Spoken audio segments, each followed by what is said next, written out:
Good morning, ladies and gentlemen, and welcome to the Daily Press Briefing. In the Southern Division, during the period 7 a.m. to 3 p.m.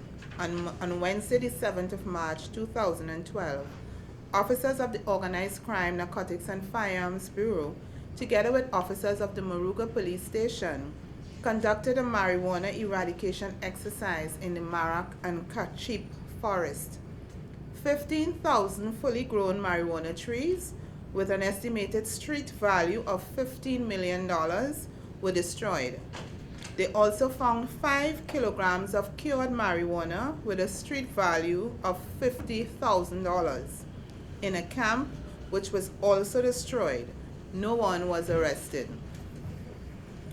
Still in the Southern Division, during the same period, 19 persons were arrested on outstanding warrants in the Southern Division, 21 persons for narcotics and other serious offenses.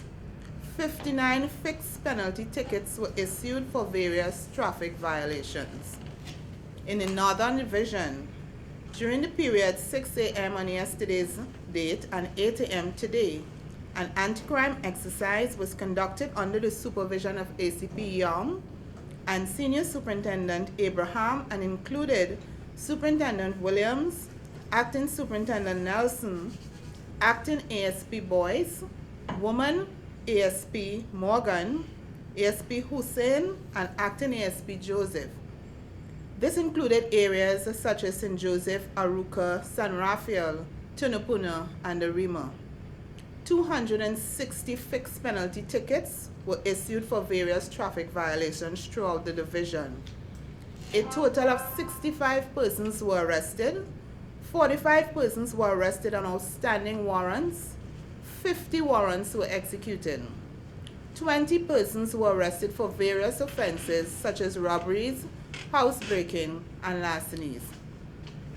And in the Western Division, similar exercises were conducted during the period 2 a.m. and 7 a.m. today, under the supervision of Inspectors Dan, Inspector Park, Sergeant John Ann Prescott, Corpus Grant and Arno.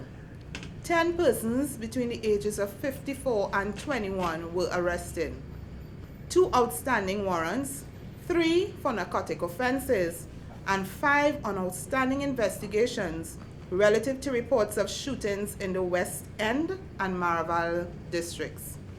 The police also went to Union Road 4 Roads to execute a warrant for the arrest of a man. The man ran and on check-in, 2 paint buckets and a plant pot with half-grown marijuana trees were found and seized. And in the Southwestern Division, during the period 7 a.m. on Wednesday the 7th of March 2012 and 7 a.m. today, anti-crime exercises were also carried out under the supervision of Senior Superintendent Gilbert Ramsey and Superintendent Sampat. A total of 71 persons were arrested, 41 persons on outstanding warrants, 15 persons arrested for driving under the influence, and 15 for miscellaneous offenses such as robberies, housebreaking, etc. In the Eastern Division, a total of 86 fixed penalty tickets were issued. 9 persons were arrested for narcotic offenses. And in Port of Spain, 91 persons were arrested for various offenses, including robberies, housebreakings, larcenies, and immigration offenses. 26 persons were arrested on narcotic offenses, and 9 for prostitution, 3 of them males and 6 females. All these exercises were coordinated by the ACP Crime and Deputy Commissioner Crime. Ladies and gentlemen, I thank you, and I will now open the floor for questions. You have any information what these male prostitutes were? Excuse, ma'am?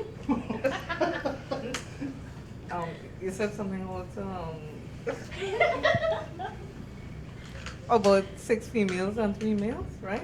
They were in the same place or they were in a different location? I think in different locations in the Port of Spain district. I don't have the information and exact location. Okay, right. I heard something yesterday about a Syrian was arrested with a quantity quantity of marijuana or cocaine yesterday. You have any information, further information on that? No, I don't, but I can find out for you.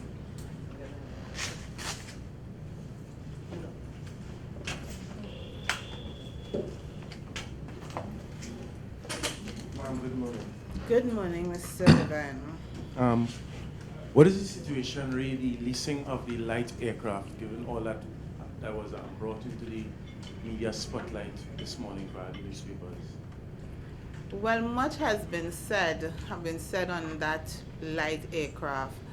As it stands now, I do not have any further information to update you on that, the So- operations of that aircraft. Or you can't say whether or not the contract is still valid or if it has been deemed null and void, given that the Solicitor General says that the awarding of the contract to begin with was improper, using my words.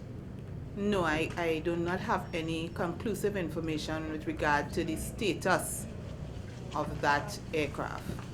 Now, it was supposed to be temporary for a couple of weeks. How long again does the contract have life for? 2 weeks, 2 months, 2 years? I do not have that information.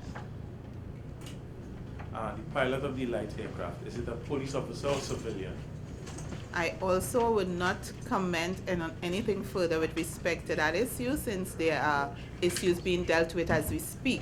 So it would be inappropriate for me to comment on anything further on it. What can you comment on with this whole issue of the light aircraft? Because much is being said about it, as you rightfully said. But we want to get proper, accurate information from the police service, and the public information officer or office is the sole spokesperson for the police service. I agree. Right. So we want to get some information from the police service re this light aircraft that is causing much controversy. Firstly, who is flying this plane? Is it a police officer? Is it a civilian? How much money is this person being paid to fly this aircraft? Is it a 1-man, 2-man, 3-man show? Give us some details pertaining to this so that there will be no miscommunication or no misinterpretation of the information being brought in the forefront. What I can assure you, Mr. Levan, as soon as I have that information, I will be happy to share it with you. Could you give us a time frame to see how soon you'll be able to get this information? No, As I sir. asked today, by Monday you'll have this information? No, sir, I cannot give you an exact time frame. Tuesday? Next question, please. Ms. Archie? Yeah, Madam Sachi. Yes. I came in, but I don't know what area he covered on the plane. But I want to know. We have continued to see daggers heading the commissioner's way in terms of this aircraft. Mr. Meiser continues to say that the police, no big thing, moral high, that kind of thing.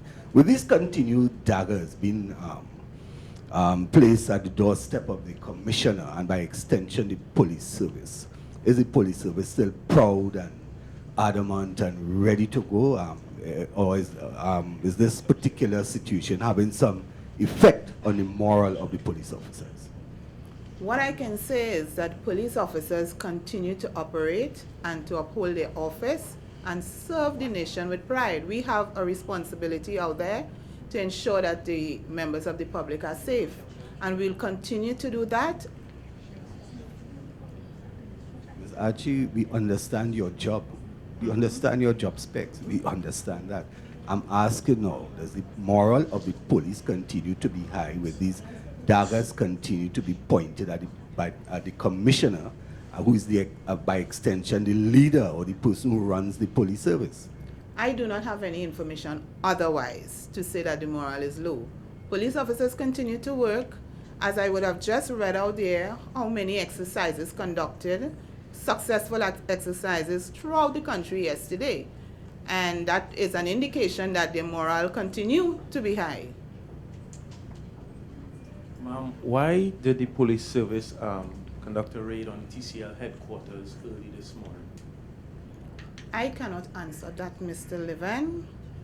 I am not aware that a raid was conducted there, so I cannot. Probably raid is too harsh of a word. A search. Well, I cannot answer that question. You're unaware of Yes, I am unaware. Ms. Archie? Yes, ma'am? By chance you have any information on the status or the charges that will be given to motorists concerning the vehicle inspections and that? Do you have any information on that? Some people say that they're being fined $5,000. Some people say they're being charged less, and a lot of information.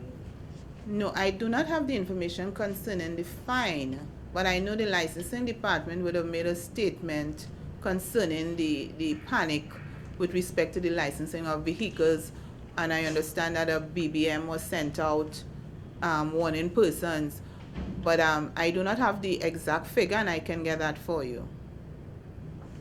Well, yesterday the licensing officers and police officers, they were pulling persons over. Yesterday they were checking, I guess, doing their normal routine checks, and inspection was part of it. I was pulled over. They were asking about your sticker. If you did not have a sticker, they said that you were supposed to at least have a receipt in your possession stating that you did in fact go and get your vehicle inspected.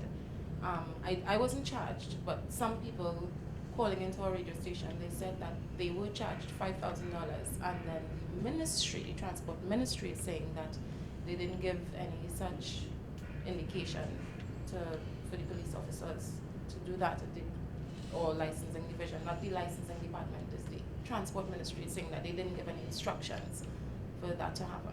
Well, I will have to do some investigation with respect to that. What I can tell you is that yesterday we had police exercises throughout the country, and that included traffic violations as well.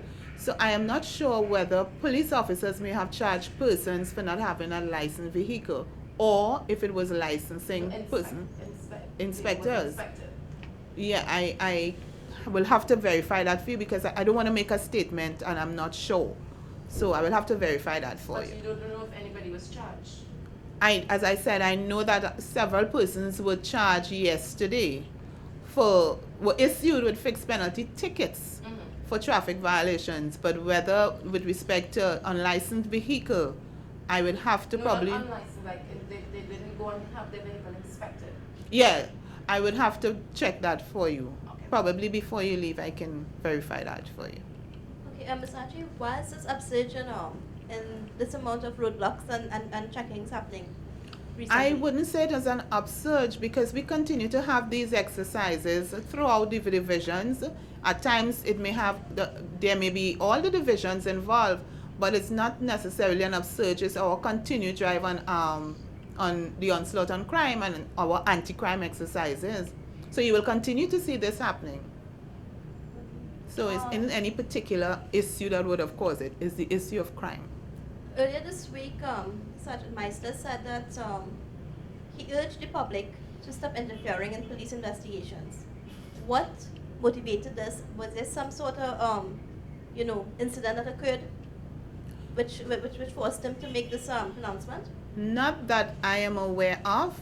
What we do here, or try to do here on a daily basis, is to sensitize members of the public on various offenses and the ingredients to constitute the offenses, so that they would assist them in understanding how we do our work and what may constitute an offense. So it's not a particular issue that may have caused that, but it's something that we generally do on the press briefing. Ms. Archie, yesterday, the wife of a well-known owner of an entertainment center in West Trinidad was held for shoplifting.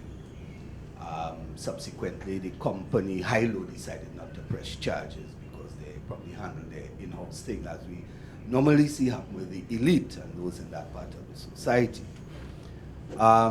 Yesterday also, I was there when a businessman from Port of Spain, who owns a number of casinos and other businesses in Port of Spain, was held by the Besseau Street police with some marijuana on his person. Certain officers hinted, well, by the time he reached in office, they expect calls to be made and no charges laid. Could you tell us what's the situation with that? Well, I don't have that information here with me concerning that incident you're speaking about. So I will have to inquire for you. Thank you, ladies and gentlemen.